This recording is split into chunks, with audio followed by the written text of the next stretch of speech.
मुसलमान मूर्ख थे, गधा थे कि बेवकूफ थे कि एक गे के नाम पर मस्जिद का निर्माण। जब तक कुरान में परिवर्तन नहीं किया जाएगा, मोहम्मद साहब की हत्या उनके ही लोगों ने किया। वो इतने आतंकवादी होते हैं, उन्हें नीलचट्टे, भीमचट्टे, हरामखोर, नाजायज बाप के औलादों से मैं पूछना चाहता हूँ। पुनः 92 हम दोहराएंगे, पुनः हम कार सेवा करने के लिए तत्पर हैं, तैयार हैं। हम सिर्फ समय की प्रतीक्षा कर रहे हैं। ओवैसी शुद्ध रूप से जैसे जिन्ना देश के लिए थे, वैसे देश के लिए ओवैसी। मुल्ला मुलायम सिंह के द्वारा निहत्थे राम भक्तों की सीना गोली चलना, बाबर के नाम पर अब हिंदुस्तान में कोई ईंट रखी नहीं जाएगी।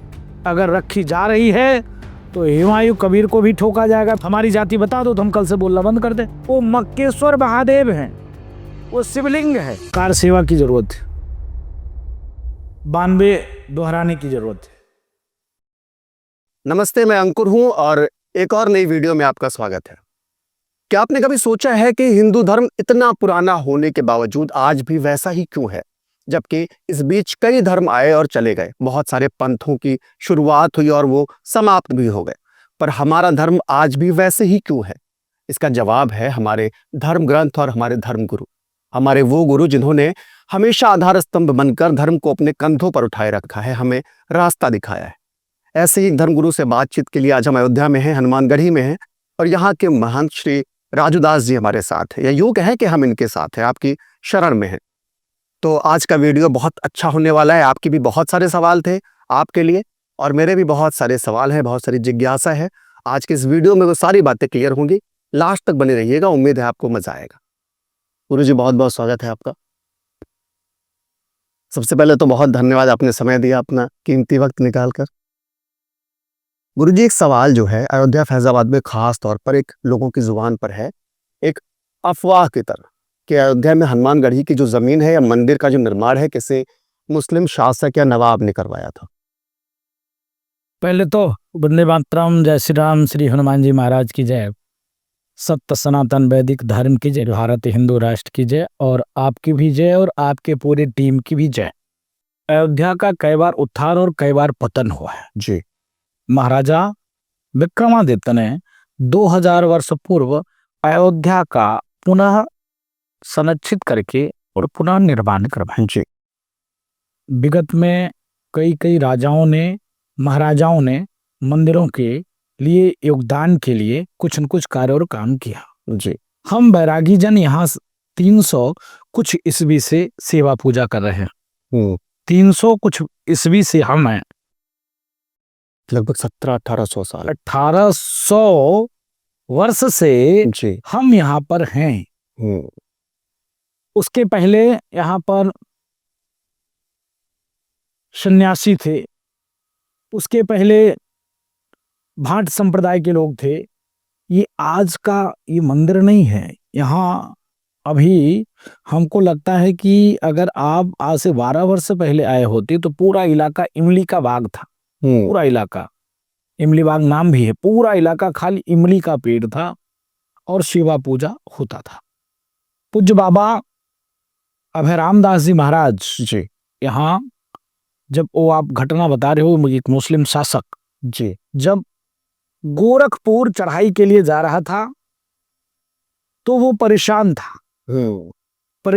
तो उसके मंत्री ने कहा कि यहाँ पर एक सिद्ध जगह है जहां पर हनुमान पीर का मंदिर है। हनुमान पीर का मंदिर है जी। तो हनुमान पीर का मंदिर है तो हम लोग तो उस पीर का आशीर्वाद लेकर आगे चलते हैं। मान्यता है कि वहां कुछ चमत्कार है, मांगा जाए तो उसको पूर्ण करते हैं, ये वहां का चमत्कार है। वो आए यहाँ, महाराज जी का दर्शन करने का प्रयास किया तो महाराज जी ने कहा कि भाग भाग, मलेच्छ कहाँ गया। उसको एक चिमटा जड़ दिया। फिर उसको कुछ गुस्सा आने वाली थी क्योंकि टीला पर था, उतना चढ़ के बेचारा आए भी था। उसने कहा कि कैसा महात्मा था, कैसा कर दिया। उनका कोई बात नहीं, ये आशीर्वाद। वापस हुआ तो उसको शरीर में कुष्ठ रोग थी।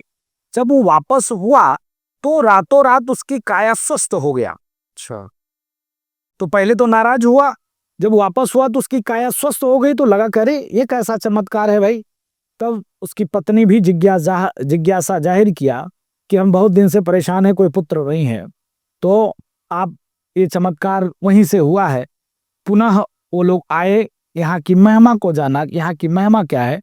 पूज्य स्वामी जी ने बताया कि यहाँ हनुमान जी राजा के रूप में विराजमान है जी। हनुमान जी की सेवा पूजा हम इनके साधक हम करते हैं। तब उसने यहाँ पर कुछ लाभ होने के नाते कई सौ बीघा डोनेट किया। निर्माण नहीं कराया, निर्माण तो अनादिकाल से है जी। उसने डोनेट किया जगह को कई, और यही नहीं वो अलग अलग जिलों में जो उसके वो थे, तो उसने जमीन को तामपात्र लिखकर दान किया। जहां उसकी रियासत थी वो अपने रियासत में कि यहाँ का जो भी कराएगा, क्योंकि ओरिजिनल राजा कोई है तो वो हनुमान जी हैं, हम तो डुप्लीकेट हैं, तो ओरिजिनल राजा को भी कुछ टैक्स जाना चाहिए। तो इसके नाते लोग कहते हैं। उसके बाद तमाम मुसलमानों का भी आना जाना प्रारंभ हो गया यहाँ पर। तो मुसलमानों को भी आना जाना प्रारंभ हो गया, तो फिर संतों ने ठीक से उनको कहा कि भाई देखो, तुम्हारी जो परंपरा है तुम उसी परंपरा को मानो, इस परंपरा में आने की जरूरत नहीं है। आप जब अभी देखेंगे तो एक पत्थर लगा है जो फारसी में भी लिखा है, उर्दू में भी लिखा है, हिंदी में लिखा है, only allow Hindu not allow मुसलमान, ऐसे करके। तो अगर किसी ने कहा तो उसकी सत्यता बस इतने हैं ही ना कि निर्माण का है ना तो मंदिर बनाने का है। हनुमान जी की कृपा हुई जी, उसके ऊपर हनुमान जी का आशीर्वाद हुआ। हनुमान जी के आशीर्वाद से वह निरोगी हुआ। हनुमान जी के आशीर्वाद से उसको पुत्र रत्न की प्राप्ति हुई। उसको अनुभूति हुई कि एक्चुअल राजा हनुमान जी हैं, हम लोग तो फर्जी वाले हैं। इसके नाते उन्होंने ताम्रपात्र पर लिखकर उसके पास जो भूभाग था वो हनुमान जी महाराज के चरणों में चढ़ाया कि सेवा पूजा हमारे तरफ से भी निरंतर हनुमान जी को होता रहे, क्योंकि हनुमान जी ने इतनी कृपा इस दास के ऊपर किया। जी। तो महाराज जी, हनुमान जी की चर्चा हो और भगवान राम की चर्चा ना हो, राम मंदिर की बात ना हो, तो थोड़ा सा अधूरा सा रह जाएगा। राम मंदिर बनने के बाद और पहले में क्या फर्क देखते हैं आप अयोध्या में? बहुत सारे लोग ये भी कह रहे थे कि मंदिर रोजगार थोड़ी देगा, मंदिर अस्पताल थोड़ी बन जाएगा, लेकिन मंदिर बनने के बाद अब अयोध्या में क्या बदलाव हुआ है, आप क्या महसूस करते हैं? पहले तो मैं देश के यशस्वी प्रधानमंत्री जी को साधुवाद देता हूँ, आभार व्यक्त करता हूँ संतों के तरफ से, हिंदू जनमानस की तरफ से कोटि कोटि धन्यवाद व्यक्त करता हूँ उत्तर प्रदेश के गोरक्षपीठाधीश्वर माननीय पूज्य मुख्यमंत्री योगी आदित्यनाथ जी महाराज को। भूतो न भविष्यति। अगर ये दो महापुरुष नहीं होते तो राम मंदिर कतई कतई कतई संभव नहीं था। ये दो महापुरुष नहीं होते तो अयोध्या का डेवलपमेंट, अयोध्या का विकास कतई कतई कतई संभव नहीं था। आप देख सकते हो, अयोध्या के नाम लेने से लोग कतराते, अयोध्या के नाम लेने से लोग घबराते। मजारों पर चद्दर चढ़ाने के लिए जा सकते हैं, लेकिन अभी तक वो अयोध्या नहीं आ सकते हैं। ये भाव, ये भावना उनके अंदर है। फिर भी आज अयोध्या के डेवलपमेंट, अयोध्या के विकास ये मामूली बात नहीं। तो राम जन्मभूमि के लिए हनुमानगढ़ी का योगदान महत्वपूर्ण रहा है। जी। जब आक्रांता मंदिर तोड़ने आए थे तब भी हनुमानगढ़ी के कैसो नागा साधु ने प्राणों की आहुति दिया। जी। कैसो नागा साधु 1722 ईस्वी में भी मुगलों का आतंक इतना हुआ, कई सौ साधु की हत्या हुई वहां पर। 1800 में फिर एक शासक, एक सेठ थे कोलकाता का, वो आए कि इस मंदिर को निर्माण के लिए हम पत्थर लेके आए, निर्माण करेंगे। अयोध्या कोई तैयार नहीं हुआ था। यहाँ एक जत्थे में पूरी मिलिट्री बेस कैंप था संतों का। जस्ट ये राम मंदिर है, ये राम मंदिर वही बनने के लिए आया हुआ था। जी। कई सौ साधु की हत्या हुई, फिर नहीं बन पाया, तो पत्थर आके लग गया, यहाँ निर्माण हुआ। 1949 में हनुमानगढ़ी के पूज्य बाबा अभिराम दास जी महाराज ने वहां पर भगवान को प्रतिष्ठित किया और लगातार वहां सेवा पूजा 1949 से करते हुए चले आए। उनके 3 शिष्य पूज्य आचार्य सत्येंद्र दास जी महाराज, अभी स्वर्गीय डॉक्टर रामविलास वेदांती, अभी जिंदे हैं पूज्यमान धर्मदास जी महाराज।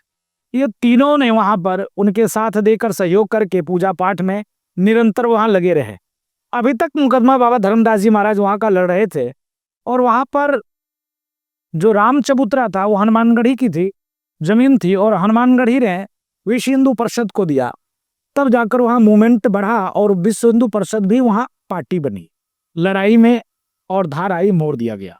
लगातार साधु संत आश्रमों से, मठों से, मंदिरों से निकलकर एक लौ जगाया, सनातनियों को जगाया, और सनातनियों को जगाने के बाद एक संघ विचार परिवार का जन्म हुआ।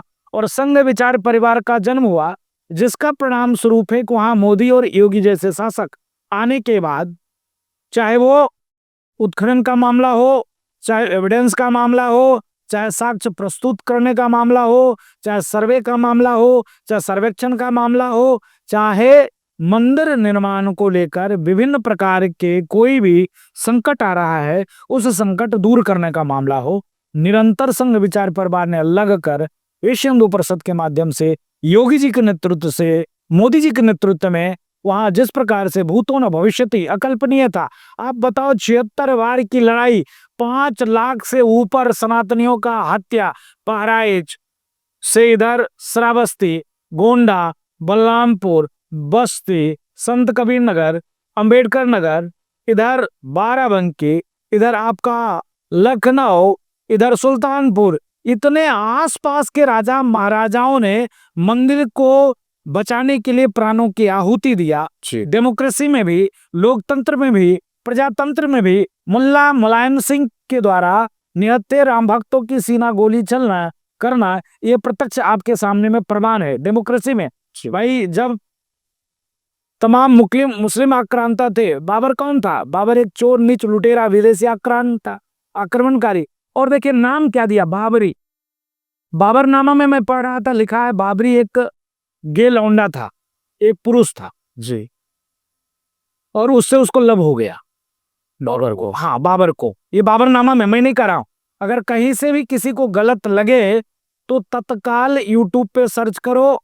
उससे भी अगर लगे कि यूट्यूब गलत बोल रहा है तो आप वो एक किताब है बाबरनामा, उस किताब को मंगाइए। उस किताब को मंगाकर आप पढ़ सकते हो उसमें क्या लिखा है। तो उस प्रकार से एक, मुझको लगता है पता नहीं कैसे मुसलमान मूर्ख थे, गधा थे कि बेवकूफ थे, कि क्या इस्लाम का कोई रहनुमा नहीं? क्या मोहम्मद साहब से उनका भाव हट गया था? क्या और भी मुसलमान ठीक ठाक कोई इस्लाम में नहीं? कि एक गे के नाम पर मस्जिद का निर्माण, पारब्रह्म परमात्मा भगवान श्री राम के उस मंदिर पर, और वहां की एक और भी हमारे पूर्वज महापुरुष कथा कहते हैं, जब बाबर के लोग जी अयोध्या आए जी, तो उधर से दो शीश पैगंबर करके एक जगह है मणि पर्वत पर जी, वो एक इनके धर्म का महात्मा था। उसने बताया बाबर को कि यह जगह इतना पवित्र है कि एक बार परमात्मा का नाम लेने के, अल्लाह का नाम लेने से, ईश्वर का नाम लेने से डायरेक्ट वहां पहुंचेगा, तो इसके नाते इसको कब्जा करो। बार बार ऊपर का स्ट्रक्चर बनाता था और बार बार वो टूटकर अपने आप निर्माण हो जाता था जी। तब जो वहां महात्मा थे, उस महात्मा से उन्होंने पूछा कि इसका उपाय क्या है, क्योंकि वो भी वही भजन करता था बाबा के साथ में रहकर। वो मुसलमान था, वहां भजन करता था बाबा के साथ रह के। वो मुसलमान था, वो भजन करता था परमात्मा को, उसको पता था उस भगवान का साधक था वो। लेकिन मुसलमान कितने कट्टर होते हैं, साधु होने के बावजूद भी उसकी भावना को आप बदल नहीं सकते हो। इसका प्रत्यक्ष उदाहरण है। फिर बाबर को लेटर लिखा, फिर उसका मंत्री मीर वाकिफ ने पूरे फोर्स के साथ, जब उसको स्वप्न आया कि नहीं यहाँ पर पूजा पाठ होता रहेगा, यहाँ पर आप आओगे तो नमाज नहीं पढ़ोगे, यहाँ आप आओगे तो किसी भी प्रकार से ऐसे कोई कार्य नहीं करोगे जिससे परमात्मा को तकलीफ हो, उसी शर्त पर वो ऊपर का स्ट्रक्चर उसका रह पाया। फिर वो आकर कभी कोई बता दो, यहाँ किसी भी मुसलमान से पूछोगे तो मुसलमान आपको नहीं बताया कि यहाँ कभी नमाज होता था, कभी हम नमाज पढ़ने गए थे, कभी कोई नहीं आया। खाली ऊपर का स्ट्रक्चर परिवर्तित कर दिया था बस, कभी एक कदम भी वहां नहीं रख पाया वो लोग। और उसके बाद अब जाकर मोदी जी के नेतृत्व में, योगी जी के नेतृत्व में साक्ष्य, एविडेंस, प्रमाण, उत्खनन, सर्वेक्षण के बाद कोर्ट का आदेश आया कि हाँ, यह धार्मिक स्ट्रक्चर सनातन का स्ट्रक्चर ही रहा और कोई इस्लामिक स्ट्रक्चर यहाँ नहीं रहा। उस आधार पर वेद पुराण शास्त्र और साक्ष्य के आधार पर वहां पुनः कोर्ट के आदेश से मंदिर का निर्माण योगी जी के नेतृत्व में, मोदी जी के नेतृत्व में हुआ। भूतो न भविष्यति, मंदिर ही निर्माण नहीं। अभी तक अयोध्या के लोग छलते थे, थकते थे, लेकिन आप देखो जी क्या सुंदर मंदिर, अरे वाह गजब। 5 लाख लोग मरे मंदिर को निर्माण को लेकर। कई सौ वर्ष की लड़ाई लड़ी गई, फ्री में राम मंदिर नहीं मिला। कई लाख सनातनियों ने प्राणों की आहुति दिया उस महायज्ञ में, उस कुंड में अपने बलि दी है, तब जाकर मंदिर का निर्माण हुआ। राम मंदिर के पहले, निर्माण के पहले सिर्फ हनुमानगढ़ी पे भीड़ होती थी और कहीं नहीं होता था। हनुमानगढ़ी लोग आते थे, दर्शन करते थे और वापस हो जाते थे।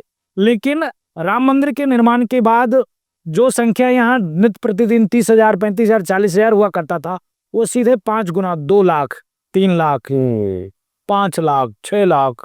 कुंभ में आपने देखा होगा 1 महीने तक तिल रखने का जगह नहीं, बिल्कुल अपार भीड़ आप देखोगे। कभी काल तो होती है कि वहाँ नया घाट से लेकर हनुमानगढ़ी तक आप देखो, वीडियो रील उठाकर देखो, पूरा जाम ही रहता है। उधर यहाँ से देखोगे हनुमानगढ़ी नया घाट से लेकर पूरा राम मंदिर तक भीड़ से पटा ही रहता है। ये भीड़ नहीं, सनातनी का हुंकार और जनसैलाब है जो मोदी जी और योगी जी के प्रयास से जगा। और भव्य मंदिर निर्माण, भव्य मंदिर के निर्माण के लेकर सड़कें, नालियां, नुक्कड़ चौराहे, यही नहीं, बस अड्डे। मैं पूछना चाहता हूं विपक्ष के लोगों से, मंदिर पर विवाद था, लेकिन क्या बस अड्डे पे विवाद था, रोडवेज पे विवाद था, क्या रेलवे स्टेशन पे विवाद था, क्या एयरपोर्ट बनाने में किसी को तकलीफ थी? लेकिन जब आप अयोध्या रेलवे स्टेशन पहुंचेंगे तो देखने के बाद लगेगा अगर मैं एयरपोर्ट पे आ गई। इतना सुंदर रेलवे स्टेशन योगी जी ने बनाया है मोदी जी को सपने को साकार करने के लिए कि गजब का। तो इतना सुंदर रेलवे स्टेशन और दुनिया की कनेक्टिविटी को जोड़ने के लिए एयरपोर्ट, अंतर्राष्ट्रीय एयरपोर्ट, जहां दुनिया के कोने कोने से सनातनी श्रद्धालु, पर्यटक, टूरिस्ट आते हैं और दर्शन पूजन करके अपने जीवन को धन्य करते हैं। तो राम जी के साथ साथ हनुमान जी की कृपा अयोध्या पर विशेष है और उनके कृपा से अयोध्या में कोई बाल बाका नहीं कर पाता है। तो पुनः योगी जी को धन्यवाद। यही नहीं, अभी लोग जातियों में लोग बटे हुए हैं, एक जाति के दूसरे जाति से लड़ाते हैं। लेकिन आप अयोध्या आओ तो देखने को मिलेगा, जब से ये चोर लोग आए, 800 साल तक चोरों का शासन था अयोध्या भारत में और 200 साल तक गोरों का शासन था। 1000 में ये मलेच्छ, राक्षस, अपराधी, आतंकवादी शासन सत्ता के दौरान जिस प्रकार से सनातनियों में, जातियों में घोलकर और इतना खाई पैदा कर दिया कि ये फला, ये फला, ये फला, ये फला, ये फला, ये फला, यहाँ तक कि जो कट्टर हिंदू था, सिख पंथ, उसको भी धर्म में मान दिया कि ये तो अलग धर्म है। जिन सिख पंथ के धर्म रक्षकों ने हिंदुओं की रक्षा के लिए, अपने पूर्वजों की रक्षा के लिए पूरा का पूरा परिवार प्राणों की आहुति दे दिया, आज अंग्रेजों ने उनको भी अलग कर दिया। ये देखिए गुरु गोविंद सिंह जी किस प्रकार से, सतीदास को देखिए, मतीदास को देखिए, गुरु गोविंद सिंह जी को देखिए जी। तो जिस प्रकार से कार्य और काम योगी जी ने किया, मोदी जी ने किया जी, और अयोध्या में लमसम सभी जातियों का मंदिर है। अभी पुनरुद्धार चल रहा है, 68 मंदिरों का पुनरुद्धार किया योगी जी ने। तेली मंदिर, तेली पंचायती राम जानकी मंदिर, कुर्मी पंचायती राम मंदिर, धोबी मंदिर, कोहार मंदिर, बरई मंदिर, लोनिया मंदिर, कहार मंदिर, यादव पंचायती मंदिर, ऐसे करके विभिन्न जातियों का यहाँ भगवान राम का मंदिर है, जो अलग जहां जहां के राजा थे अपने अपने जाति के अयोध्या आकर मंदिर का निर्माण करके और परमात्मा की सेवा की योजना रचना वो बनाते थे। मोदी जी ने, योगी जी ने जिस प्रकार से अयोध्या का कायाकल्प किया, सनातन का मान सम्मान गौरव विश्व स्थल पर स्थापित हुआ। यह कोई पर्यटक स्थल नहीं है, यह धर्म का मुख्य केंद्र बिंदु अयोध्या है। उस धर्म के मुख्य केंद्र बिंदु को सजाने और संवारने का काम पूज्य योगी आदित्यनाथ जी महाराज ने किया। भूतो न भविष्यति, जैसे विक्रमादित्य महाराज ने 2000 वर्ष पूर्व पूरे दुनिया में सनातन का उत्थान किया, उसी प्रकार से अब वर्तमान स्थिति में विक्रमादित्य के रूप में देश के प्रधानमंत्री कार्य कर रहे हैं और राम जी के सेवक रूप में, हनुमान के रूप में योगी जी निरंतर राम काज कर रहे हैं। कहा गया ना, भूत प्रेत निकट न आवे, महावीर जब नाम सुनावे। तो आज जितने राक्षस, अपराधी, गुंडे, माफिया हैं, योगी नाम लीजिए तो भाग जाते। तो उसी प्रकार से अयोध्या का कायाकल्प किया उन्होंने, बहुत सुंदर, अकल्पनीय। ठीक। तो महाराज जी, जैसे कि आप अक्सर एक बात और करते हैं, हमने आपके कई वीडियोस, टीवी चैनल्स पर कई डिबेट सुनी, आप एक बात पर बड़ा जोर देते हैं, हिंदू राष्ट्र। तो आपके हिसाब से कैसा होगा हिंदू राष्ट्र, और सबसे बड़ी बात की आवश्यकता क्या है हिंदू राष्ट्र की? धर्मो रक्षति रक्षतः, धर्म की रक्षा आप करोगे और धर्म आपका रक्षा करेगा। सिख पंथ में आपने देखा होगा, गुरु तेग बहादुर जी का गला काट कर शीशगंज गुरुद्वारा है दिल्ली पूछे, भाई सतीदास, भाई मतीदास को रुई में, तेते खोल में जला दिया, जिसका प्रत्यक्ष उदाहरण अभी तत्काल में परसों का है, बांग्लादेश का। एक दलित युवक को क्या कहकर उसने इस्लाम का तौहीन नहीं किया और घर से उठाकर लाकर पीट कर, नंगा करके, पीट कर, पैर में फांसी लगाकर, पेट्रोल डालकर आग लगा दिया, सैकड़ों घरों को जलाया, सैकड़ों मां बहन बेटियों का इज्जत लूटा। मौन, दुनिया मौन, मीडिया मौन, सेकुलर गैंग मौन, पुरस्कार वापसी गैंग मौन, तेल चट्टे मौन, भीम चट्टे मौन। जो बांग्लादेश रोहिंग्या के नाम लेकर रोटी सेकते थे, सबके सब मौन। ये चादर फादर वाले मौन। क्या उनके लिए मानवाधिकार अलग है क्या? इसके नाते हिंदू राष्ट्र की जरूरत। हिंदू राष्ट्र का मतलब क्या होता है? सर्वे भवन्तु सुखिनः, सर्वे सन्तु निरामया, विश्व बंधुत्व का भाव, वसुधैव कुटुम्बकम भाव और भावना। 58 कंट्री इस्लामिकों का है ना? कोई Rajudas Syria, Iran, Iraq, Lebanon में है क्या? नहीं। ओवैसी भारत में क्यों है? ओवैसी भारत में है ना जी, और बहुत सारे कलाम साहब भारत में थे ना जी, बिल्कुल। राजूदास क्यों नहीं सीरिया, ईरान, इराक, लेबनान में? पाकिस्तान में क्यों नहीं? अफगानिस्तान में क्यों नहीं? बांग्लादेश में क्यों हिंदू मारा जा रहा है? ओवैसी को हम मारना चाहिए ना इस स्तर, इस आधार पर। 57 कंट्री है जी, 57 कंट्री में 1 मिनट के लिए मैं मान लिया हिंदू खराब, जैन, सिख, बौद्ध, पारसी, यहूदी, ईसाई, हिंदू कहाँ चले गए? वहां जमीन निकल गई कि आसमान? उसके धार्मिक स्थल क्यों नहीं? उसके स्ट्रक्चर क्यों नहीं? उस मतांतर पंथ का व्यक्ति क्यों नहीं? खाली इस्लाम के ही मानने वाले क्यों? जब तक कुरान में परिवर्तन नहीं किया जाएगा, मोहम्मद साहब की हत्या उनके ही लोगों ने किया, वो इतने आतंकवादी होते हैं। मोहम्मद साहब की हत्या हमने नहीं किया, कौन किया? इस्लाम के ही मानने वाले ने। खुद मोहम्मद साहब 365 मंदिरों को तोड़ा।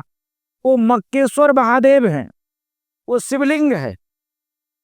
जैसे हम लोग गंगा जल चढ़ाते हैं, वैसे वो नदी है, कुंड है, और वहां का जल वो चढ़ाते हैं, जमजम।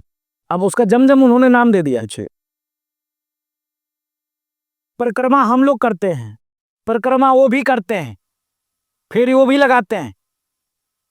हम लोग भी सिला हुआ वस्त्र नहीं पहनते हैं, वो भी देखिए सिला हुआ वस्त्र पहनते हैं। भद्र हम भी होते हैं, भद्र वो भी होते हैं। वह भगवान शंकर का जगह शुक्राचार्य महाराज वहां पूजा करते थे। और आज मक्केश्वर महादेव से धीरे धीरे अपभ्रंश होकर मक्का हो गया।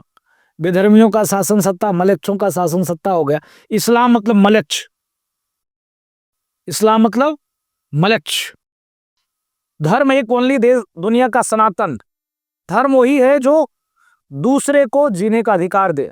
धर्म वही है जो दूसरे का सम्मान करे। धर्म वही है जो हर मत पतांतर पंथ के लोगों को अपने बराबरी का अधिकार दे। वो अधिकार कौन देता? सनातन।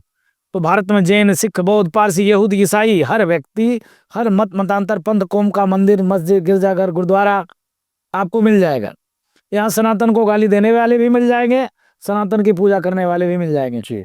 क्या कुरान को गाली देने वाले अफगानिस्तान में मिलेंगे, सीरिया में मिलेंगे, ईरान में मिलेंगे, इराक में मिलेंगे? क्या मोहम्मद साहब को गाली देने वाले सीरिया, ईरान, इराक, लेबनान में मिलेंगे? नहीं मिलेंगे। गला काट देंगे, मार देंगे, जला देंगे। भारत में क्यों मिलेंगे? क्योंकि भारत हिंदू राष्ट्र है, था नहीं, हिंदू राष्ट्र है। हिंदू राष्ट्र कोई तगमा नहीं है। हिंदू राष्ट्र आचार है, विचार है, संस्कार है, व्यवहार है। इसके नाते हम हिंदू राष्ट्र की बात करते हैं। फिर जो लोग विरोध करते हैं, कहते हैं कि हिंदू राष्ट्र में सिर्फ हिंदुओं के लिए स्थान होगा, बाकी लोगों को निकाल देंगे, ऐसी चीजें। मैं यही तो कहता हूँ, 58 कंट्री है, वहाँ वो लोग क्यों नहीं है? जो लोग कहते हैं बाकी लोग को निकाल दिए जाएंगे, इस्लाम को छोड़कर जो सेकुलर कीड़े जिनके काटते हैं उनको अभी बांग्लादेश भेज दो, अभी सारी सेकुलरिज्म के कीड़ा उनके भीतर घुस जाएगी, पिछवाड़े में। दीपू चंद्र दास की तरह। हाँ बताओ, दीपू चंद्र दास एक दलित व्यक्ति है। कोई यहाँ ये भीमटे, नीलटे, चिमटे कोई सवाल उठाते हैं क्या? कोई बोलते हैं जय भीम करने वाला? कोई बोल रहा है? जय फिलिस्तीन बोलने में नानी माई जिंदा हो जाता है और वंदे मातरम बोलने में नानी माई मर जाती है। कहते हैं हराम है। नहीं, जय फिलिस्तीन बोलने में हराम नहीं है। पिक्चर देखना भी हराम है, वीडियो बनाना भी हराम है, कोई साज सज्जा का सामान लगाना भी हराम है, झूठ बोलना भी हराम है, ब्याज खाना भी हराम है। सब के सब घृणित कार्य करते हैं।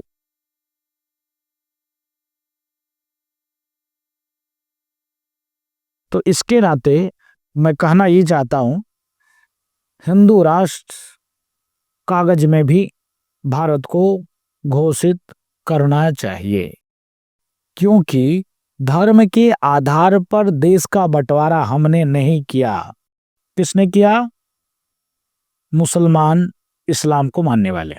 उन्होंने कहा कि हम हिंदुस्तान में हिंदुओं के साथ नहीं रह सकते, हमको अलग देश दिया जाए। गांधी जी के 2-3 बंदर थे, गांधी जी भी तैयार हो गए, दोनों तीनों बंदर तैयार हो गया। और भारत में जिस प्रकार से वहां पर धर्म के आधार पे देश की बंटवारा हो गई, और धर्म के आधार पे बंटवारा हो गई, हिंदू हिंदुस्तान में रहेंगे, मुस्लिम पाकिस्तान जाएंगे। और फिर भी आज उनको देश चाहिए, उनको अलग से व्यवधान चाहिए, उनको अलग से सम्मान चाहिए। देखो ना, बाबरी मस्जिद का निर्माण की बात कर रहे हैं, अपना कानून भी चाहिए। हाँ, अपना कानून भी चाहिए। तो महाराज जी, यहाँ तो मान लीजिए बाबरी विध्वंस हुए अच्छा खासा समय हो चुका है, तो पश्चिम बंगाल में अभी कोई हुमायूं कबीर नाम के कोई महान व्यक्ति, इस्लाम के कोई प्रवर्तक फिर से बाबरी की नींव रखने के प्रयास में है। उस पर क्या विचार है आपके? हम तो मांग करते हैं, आह्वान करते हैं देश के सभी हिंदुत्ववादी संगठन से, महापुरुषों से, कि तुरंत वहां पर कार सेवा की जरूरत है, 92 दोहराने की जरूरत है। मैं कहता हूं कि आप मस्जिद निर्माण करो, हमारी तरफ से कोई आपत्ति नहीं है। हम उन सेकुलर लोगों से कहते कि अपने घर को मस्जिद बना दो, हमको कोई आपत्ति नहीं। मैं उन सेकुलर लोगों से जो मस्जिद की बात करने वाले लोग हैं, मस्जिद की पैरोकारी करने वाले लोग हैं, उनसे मेरा आह्वान है कि वो अपने कुल खानदान सबको इस्लाम धर्म स्वीकार कर दे, हमको कोई दिक्कत नहीं है। लेकिन बाबर के नाम पर अब हिंदुस्तान में कोई ईंट रखी नहीं जाएगी। अगर रखी जा रही है तो हुमायूं कबीर को भी ठोका जाएगा, पीटा जाएगा, मारा जाएगा, भगाया जाएगा। उनके समर्थन करने वालों को भी ठोका, पीटा, मारा जाएगा, भगाया जाएगा। पुनः 92 हम दोहराएंगे, पुनः हम कार सेवा करने के लिए तत्पर हैं, तैयार हैं। हम सिर्फ समय की प्रतीक्षा कर रहे हैं। हम स्वीकार एक चोर, नीच, लुटेरा, आक्रमणकारी, गे का नाम पर मस्जिद स्वीकार नहीं करेंगे। महाराज जी, अभी पिछले कुछ दिनों से आप बागेश्वर धाम सरकार के साथ थे, हमने टीवी पे देखा आपको एक लंबे समय तक। हालांकि हम उनसे मिल नहीं पाए, हमारा सौभाग्य नहीं हुआ कभी।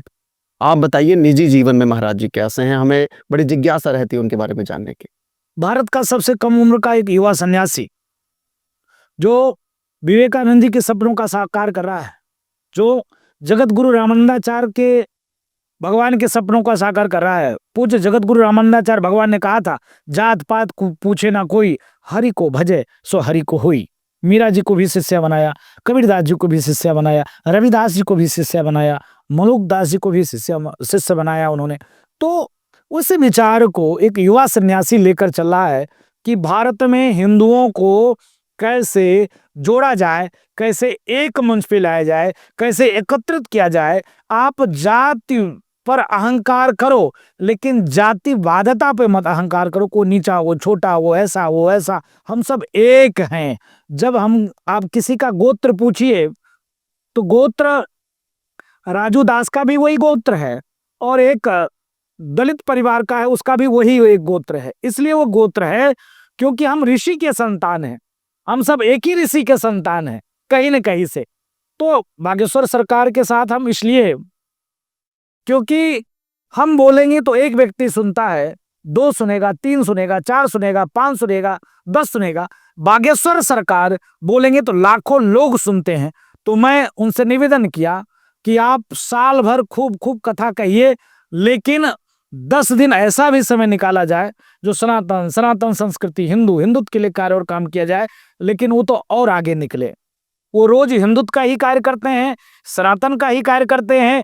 कथा के साथ साथ, हनुमान जी के साधना के साथ साथ निरंतर वो अपने जीवन को सनातन को समर्पित कर दिए हैं, हिंदुत्व को समर्पित कर दिए, हिंदुओं को जगाने के लिए समर्पित कर दिए हैं। तो ऐसे बागेश्वर सरकार है। इसके नाते राजूदास बागेश्वर सरकार के साथ कंधे से कंधा मिलाकर और भारत को हिंदू राष्ट्र घोषित कराएगा जल्द, और भारत से विधर्मी आताताई कुकर्मियों को भारत से भगवाएगा तुरंत। और मथुरा और काशी का मंदिर जल्दी ही हम लोग बनाएंगे। जैसे अयोध्या में बाबरी स्ट्रक्चर को ध्वस्त करके मंदिर का निर्माण किया, उसी प्रकार से मथुरा, काशी और भी सैकड़ों ऐसे स्ट्रक्चर हैं जो इस्लामिक आक्रांताओं ने वहां पर स्ट्रक्चर स्थापित करके रखा है। इसके नाते हम लोग निरंतर एक करके रातों दिन बागेश्वर सरकार के साथ, और देश के आपने देखा होगा जी, बागेश्वर सरकार के साथ तमाम विभिन्न देश के कोने कोने से पूज्य संत, महात्मा, महामंडलेश्वर, जगत गुरु कंधे से कंधा मिलाकर चल रहे थे। दुनिया के बड़े बड़े सेलिब्रिटी, भारत के तमाम ऐसे औद्योगिक जगत के लोग, भारत के ऐसे समान जगत के लोग, जिसके पास जो था वही लेकर चल पड़ा था। इसके नाते बागेश्वर सरकार के साथ राजूदास दिख रहा है, और बागेश्वर सरकार ऐसे निर्मल मन के महात्मा है जिसका जवाब नहीं। महाराज जी, अक्सर सोशल मीडिया पर एक तुलना होती है बागेश्वर धाम सरकार और पूज्य प्रेमानंद जी के बारे में। लोग कहते हैं एक वो संत है सौम्य, शांत, एक ये है जो इतना खुल के बोलते हैं, अपने विचार रखते हैं। नहीं, देखिए, किसी के किसी से तुलना नहीं की जा सकती। पूज्य प्रेमानंद जी महाराज अपने आप में महापुरुष है, और पूज्य बागेश्वर सरकार अपने आप में एक क्रांति धर्म मूर्ति है। दोनों की तुलना करना संभव नहीं। वह पूज्य प्रेमानंद जी महाराज भक्ति के बल पे, समर्पण के बल पर, साधना के बल पर लोगों के मन को परिवर्तित करके सनातनी बना रहे हैं, और इधर बागेश्वर सरकार सिद्धि के बल पे, साधना के बल पे लोगों को कट्टर बना रहे हैं।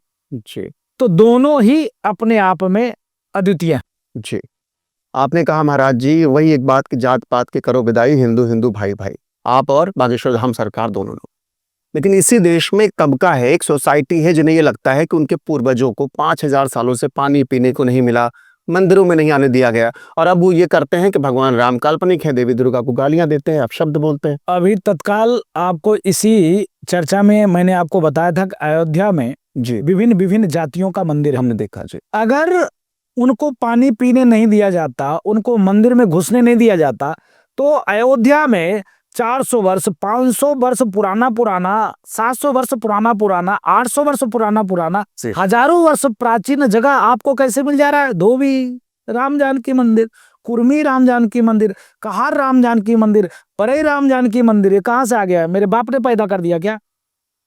उन नीलचट्टे, भीमचट्टे, हरामखोर, नाजायज बाप के औलादों से मैं पूछना चाहता हूं, जो इस प्रकार का संज्ञा देते हैं, ये कैसे बन गया? हमने बनाया क्या भाई? हमारे पूर्वजों ने, पूर्वाचार्य ने निर्माण किया, तो पानी कैसे? देखो, गेहूं के साथ घुन पिस जाता है, हमारी माताएं फटकती है, बिनती है, चुनती है, धुलती है, फिर भी कहीं ना कहीं गेहूं पिस जाता है। तो स्वाभाविक है समाज में ऐसे कुछ राक्षस पापी रहे होंगे, लेकिन एक राक्षस, एक पापी के नाते क्या सबको टारगेट किया जा सकता है? जैसे अभी वर्तमान स्थिति में पूरे दुनिया में आतंक व्याप्त है। आतंक कहाँ व्याप्त है? इस्लाम से। तो इस्लाम से व्याप्त है तो क्या पूरे दुनिया 57-58 मुल्क देश को सबको आतंकवादी नहीं बना दे रहा है? सबको गोली नहीं मारी जा रही? जो आतंकवादी जहां पकड़ा जा रहा है वो बम धमाके में मर रहा है, या तो उसको गोली मारी जा रही, पूरे इस्लाम को नहीं मारी जा रही। उसी प्रकार से कुछ थे ऐसे लोग रहे होंगे, लेकिन ऐसा कहीं नहीं है हमारे यहाँ। हमारी जाति बता दो तो हम कल से बोलना बंद कर दे। हमारी जाति बता दो कन्फर्म के राजूदास तुम इस जाति को, निकालो प्रमाण। हम लोग सुबह हवन करते हैं तो पंडित जी जब संकल्प बोलते हैं तो हम बोलते हैं अच्युत गोत्र, कि हम साधु हो गए हैं, कोई गोत्र नहीं। उसी प्रकार से किसी भी प्रकार से हमारे यहाँ दुराव बराव था ही नहीं। यह तो हमने क्या कहा, 1000 वर्ष में इस बीच में मुसलमानों ने एक निगेटिविटी पैदा किया। उसके बाद उसको लगा, जब घोड़े आए तो उनको लगा कि 1800 वर्ष राज करने के बाद भी हिंदुओं को खत्म नहीं कर पाया। तब फिर इन चोरों ने उसको जाति में बांटकर तमाम प्रकार से, हमारे किसी वेद पुराण शास्त्र उपनिषद में जाति लिखी हुई है क्या? वर्ण है, कर्म के हिसाब से वर्ण तय हुआ। जो पूजा पाठ करेगा वो पांडित्य कर्म करेगा, जो देश की रक्षा करेगा उसको हम क्षत्रियों का दर्जा देंगे, जो व्यवसाय करेगा, व्यापार करेगा, उसको वणिक वैश्य कहेंगे, जो सेवा का कार्य करेगा उसको हम दास बोलेंगे। चौथा वर्ण। इसके नाते यह कुछ नरभक्षी हैं, कालनेमी हैं, जो समाज में द्वेष और क्लेश फैलाते। ऐसे लोग इस भाव और इस विचार को स्थापित करते हैं, बाकी कुछ नहीं। हमारी एक व्यूअर है महाराज जी, इनका ये प्रश्न था कि महाराज जी को टीवी डिबेट में इतना गुस्सा क्यों आता है, और उसके बाद कुछ लोग पार्लियामेंट में कहते हैं कि हिंदू हिंसक होता है। आपके गुस्से को देखकर देखिए, फिर मैं कहना चाहता हूं, भगवान राम के हाथ में तीर धनुष आपने देखा जी, भगवान कृष्ण के हाथ में अगर मूल्य है तो सुदर्शन चक्र भी है। भगवान भोले एकदम शांत हैं, फिर भी त्रिशूल है। माँ जगजननी जगदम्बा खड़क है। क्यों है भाई? नहीं होना चाहिए, वो तो साक्षात नारायण परमात्मा है। जब धर्म विरोध का कार्य और काम करेंगे तो राजूदास को गुस्सा आएगा ही, किसी भी हिंदू को गुस्सा आएगा। अब देखो, अभी नारे है तकदीर करके, अल्लाह अकबर करके, पश्चिम बंगाल में अभी वीडियो आप देखिए, कौन नारा लगा रहा है? राजूदास है क्या? वो नहीं, वो लाखों लाख लोग क्या नारा लगा रहा है? नारे हो तकदीर अल्लाह अकबर करके क्यों मार रहा है? क्यों मार रहा है भाई?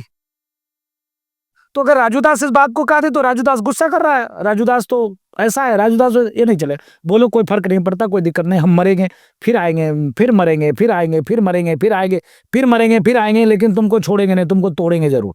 महाराज जी, बहुत सारे लोग इसी देश में ये भी कहते हैं कि 2014 के बाद से हिंदू मुसलमान होना शुरू हुआ है, उसके पहले सब अच्छा था। 1.25 मन जनेऊ तोला जाता था, तब पानी पीते थे। भाजपा था, आरएसएस था, राजूदास थे क्या? नहीं। कौन करता था? स्वयं औरंगजेब ने अपने बाप को जेल में डाल दिया, और तब उसके बाप ने पत्र लिखा कि बेटा, इससे अच्छा तो हिंदू है कि कम से कम पितरपक्ष में 15 दिन पानी तो देता है, मरे हुए बाप को भी पानी देता है। तुम तो अपने जिंदे बाप को साले जेल कैद खाने में डाल के रखा है, अपने भाई की गला काट कर सजा दिया। राजूदास थे, आरएसएस थे, बीजेपी था, सपा था, बसपा था, कांग्रेस थी, नहीं ना, सबके सब इस्लाम को मानने वाले थे। तब हिंदुओं पे इतना जाति क्यों करते थे? आप जो बता रहे 14 के बाद हिंदू मुसलमान कहते हैं, कुछ हिंदू मुसलमान, तब क्यों था? मैं उनसे सवाल पूछता हूं, उन सेकुलर नीलचट्टे हरामखोरों से, तब कहां थे? चलो 1 मिनट, अभी बांग्लादेश में आरएसएस भाजपा है क्या? वहां नारे हो तकदीर अल्लाह अकबर करके वीडियो देखो, आप सुन लो, वहां क्यों मारा जा रहा है? पाकिस्तान में आरएसएस बीजेपी राजूदास है क्या? वहां हिंदुओं का क्यों मारा जा रहा है? भारत में ही जम्मू कश्मीर से हिंदुओं को भगा दिया गया, मारा गया, काटा गया। राजूदास है क्या? तो राजूदास तो बोले भी नहीं। तो ये कहा देना 2014 के बाद हिंदू मुसलमान। हाँ, 2014 के बाद हमारी बात सुनी जा रही है, ये उनको दर्द है, ये उनको तकलीफ है। 2014 के पहले हमारी सुनी नहीं जाती थी, कोई सुनता नहीं था। ये हनुमानगढ़ी गेट से बाहर निकलोगे, 84 कोसी परिक्रमा में लाठी से मारते हो मुझको लीचे ले गया, एसी एक्ट तक दर्ज करा दिया। हनुमानगढ़ी हनुमान चालीसा नहीं होता, नारे हो तकदीर अल्लाह अकबर होगा। 84 कोसी परिक्रमा से किसी को तकलीफ नहीं था, मुल्ला मुलायम सिंह की सरकार थी, और 84 कोसी परिक्रमा को बैन कर दिया। कोई मुसलमान ने भी विरोध नहीं किया था, तभी मुसलमान के पिछवाड़ा को खुश करने के लिए ऐसा कार्य कर दिया। भाई आज हमारी बात सुनी जा रही है, इसके नाते उनको तकलीफ हो रहा है, इसके नाते वो कह रहे हैं 2014 के बाद हिंदू मुसलमान होने लगा। आज हिंदुओं का मान, हिंदुओं का स्वाभिमान, हिंदुओं का सम्मान बचा है। हम लोगों को कभी कोई टीवी पर बुलाता नहीं, पूछता नहीं था, मौका नहीं देता था, और लगातार आप बुलाते हो, चर्चा कराते हो, मौका देते हो। हमारी भी बात, हमारी भी भाव, हमारी भी भावना आप लोग रखते हो। फला दास ने ये कहा कि हिंदुओं की भी रक्षा होना चाहिए, हमारे साथ भी ऐसा होना चाहिए, तब तो मारकर तोड़कर बंद कर देता था, कोई डर के मार से बोलता नहीं था। अब वाकई में मोदी जी के नेतृत्व में लोकतंत्र दिख रहा है, डेमोक्रेसी दिख रही है। पहले एक कौम, एक मजहब, एक संप्रदाय की बात होती थी, टोपी लगाकर नमाज पढ़ लेते थे और तब किसी को तकलीफ नहीं होती थी, तब किसी को हिंदू मुसलमान नहीं दिखता था, तब किसी को पेट में दर्द नहीं होता है। और आज मोदी जी अयोध्या आ जाते हैं, लोगों को पेट में दर्द होने लग जाता है। योगी जब भी आते हैं, अयोध्या आ जाते हैं, तो लोगों को पेट में दर्द होने लग जाता है। तो देखिए 2014 के बाद से सनातनियों को सुनी जाने लगी, इसके नाते लोग कहते हैं कि हिंदू मुसलमान हो रहा है, और कुछ नहीं। तो महाराज जी, अब धीरे धीरे हम अपने समापन की ओर चलते हैं। महाराज जी, हमारे जो भी गेस्ट होते हैं, हमारा एक राउंड होता है रैपिड फायर। हम उसमें आपको एक नाम या एक जगह का नाम बताएंगे। आपके दिमाग में जो पहला विचार आए, वो एक पन्ने का हो या एक सेकंड का हो, आप रख सकते हैं। पहला नाम है प्रधानमंत्री मोदी जी। क्या सोचते हैं आपके बारे में? वो महापुरुष है, भूत और भविष्य, ऐसे महापुरुष बार बार धरती पे नहीं आते। जिस प्रकार से उन्होंने सनातन का मान, सम्मान, गौरव को ऊंचा किया। देश में और भी प्रधानमंत्री थे, एक से एक प्रधानमंत्री हुए, हम किसी की बुराई नहीं करना चाहते हैं, लेकिन अगर वो प्रधानमंत्री हैं तो वो जनसेवक भी हैं और भारत के बेटा भी हैं, और सनातन का मान, सम्मान, स्वाभिमान, गौरव को ऊंचा रखने का प्रयास और प्रयत्न करते हैं। संतों का भी सम्मान करते, मौलवियों को भी करते, मदरसे छाप आतंकवादियों को भी वो बगल बैठा कर उसका भी सम्मान कर देते, कभी किसी को बुरा भला नहीं कहते, सबका सम्मान करते हैं। मोदी जी एक महापुरुष हैं, जिन्होंने सनातन का गौरव को विश्व पटल पर स्थापित किया। वो एक, हम कहेंगे कि वो साक्षात भगवान राम ने उनको अपने प्रतिबिंब बनाकर अपने रूप में धरती पे भेजा है, सनातन के उत्थान के लिए और भारत को विश्व पटल पर स्थापित करने के लिए। जी, योगी आदित्यनाथ जी। योगी आदित्यनाथ जी चलते फिरते राम जी के हनुमान हैं।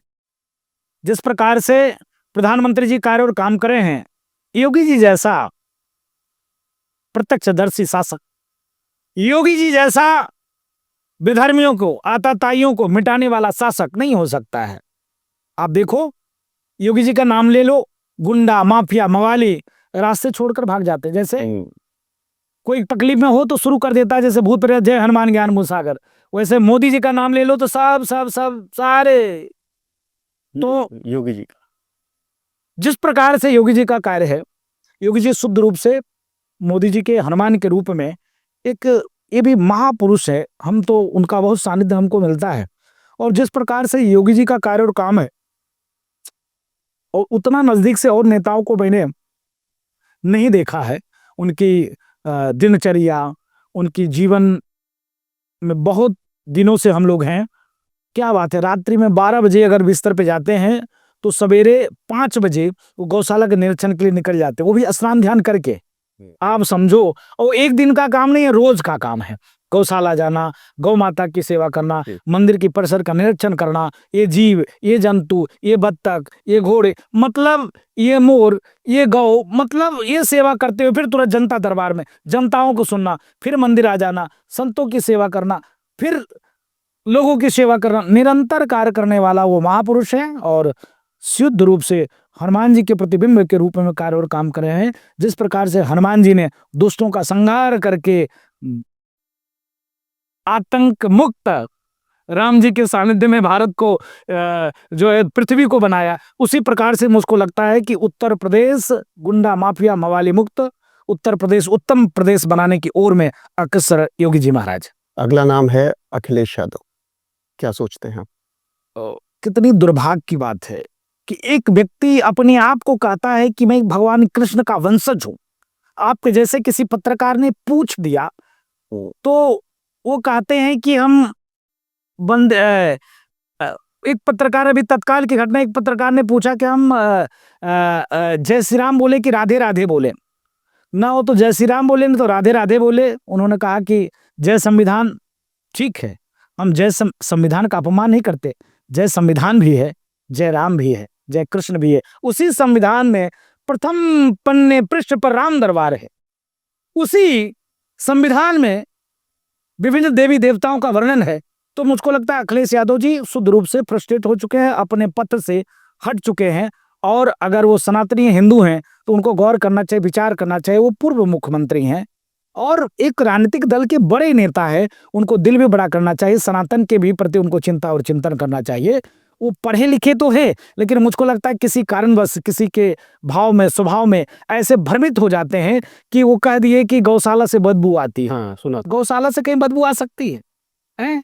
चलो उनके पिताजी वो नहीं थे उस समय, उनकी शासन वो उनकी नहीं चलती थी, उनके पिताजी की चलती थी। चलो निहत्थे राम भक्तों की सीना गोली चलने किया, लेकिन जब ये मुख्यमंत्री होने के बावजूद भी एक कौम एक मजहब एक संप्रदाय की बात करते, अब विपक्ष में तब भी एक कौम एक मजहब एक संप्रदाय की बात करते। भाई लोकतांत्रिक व्यवस्था है, डेमोक्रेसी है, यहाँ सबको अधिकार मिला है, सबको अपने अपने तरीके से पूजा पाठ और हर व्यक्ति को छूट मिली है। तो आपका भी कर्तव्य बनता है, आप विपक्ष में आप भी सबकी सुनिए, सबकी मनोदशा को समझिए। आप मुसलमान से उतना प्यार और प्रेम करते हैं, हिंदुओं से भी उतना प्यार प्रेम और अनुराग आपको रखना पड़ेगा। जी, अगला नाम है, थोड़ा विवादित है पर उम्मीद है कि आप बोलेंगे, नाथूराम गोडसे। नाथूराम गोडसे एक क्रांतिकारी व्यक्ति थे। उनके मन में भाव था कि भारत बटे ना, उनके अंदर भाव था कि हिंदू मारा जा रहा है, काटा जा रहा है, वो मारा काटा ना जाए। उनके अंदर भाव था भारत बटे ना, भारत एक रहे। वो भी अपने हिसाब से महापुरुष थे, उनकी भी विचार अच्छी थी। एक नाम और आता है असदुद्दीन ओवैसी। ओवैसी शुद्ध रूप से जैसे जिन्ना देश के लिए थे वैसे देश के लिए ओवैसी शुद्ध रूप से। अभी तक लोग उनको समझ नहीं पा रहे। जय फिलिस्तीन की नारा देने में आगे रहते हैं, जय संविधान और वंदे मातरम वो नहीं बोल सकते।